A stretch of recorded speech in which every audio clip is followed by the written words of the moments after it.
का हमारा टॉपिक क्या है? तना। तना को इंग्लिश में क्या बोलते हैं? स्टेम। स्टेम क्या है? इसको सामान्य भाषा में क्या बोलते हैं? शाखा। जैसे कि ये शाखा कहाँ से निकलती है? मान लीजिए ये कोई बीज है, तो जो इसके जो ऊपरी भाग से होता है, ऊपरी भाग से क्या निकला होता है? प्रांकुर निकला होता है, इसे क्या बोलते हैं? तना बोलते हैं। और निचले भाग में क्या होता है? जड़ होता है। तो ये क्या करता है? जो स्टेम है ये विकास करता है, क्यों? ऊपर जाने के लिए। और इसकी विशेषता क्या होती है? इसमें गांठ पाए जाते हैं।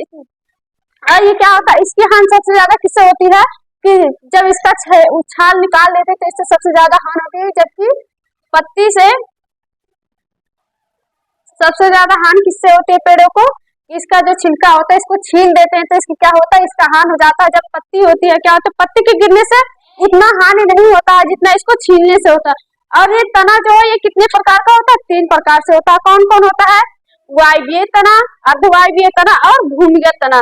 तो इसमें वायवीय तना किसमें आते हैं? मतलब जैसे कि ये वायवीय तना में क्या आया कि जैसे आम का शाखा हो जाता है तो ये कई भागों में बटा रहता है, तो इसे क्या बोलते हैं? वायवीय। जैसे कि मतलब हो गया आम, हो गया नीम, हो गया, इसकी जो मोटी मोटी शाखाएं होती हैं वो भूमि में नहीं रहती है, जबकि कहाँ रहती है?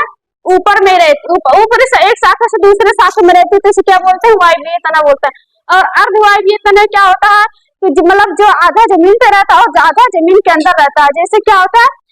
घास हो गया, जलकुंभी है, तो जलकुंभी का आधा सिरा क्या होता है? आधा ऊपर होता है और आधा जल में होता है, तो क्या होता है? अर्धवायवीय तना, जो आधा ऊपर और आधा नीचे, अर्धवायवीय तना हो गया। और भूमिगत तना किसे कहते हैं?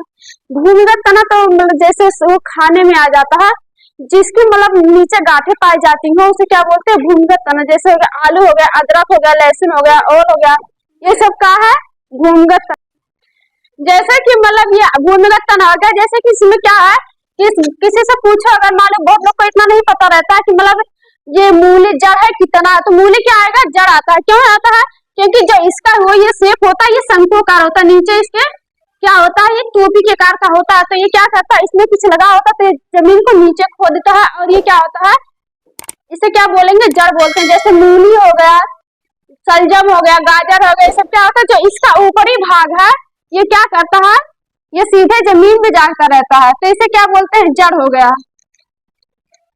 अब इसकी जो जमीन में जाता है और उसके नीचे गांठ होता है, और जो उसकी पत्तियां होती हैं उसके पत्तियां में मतलब वी आकार का जो कोर होता है ये नहीं बना पाती है, तो इसे क्या, ये क्या है? भूमिगत तना। और जैसे कि मतलब जड़ और तना में अंतर क्या हो जाता है कि मतलब जड़ में तो वो होता है इसकी पत्तियां सीधे यहीं पे रहती हैं, उखाड़ते हैं तो सीधे उखड़ जाता है,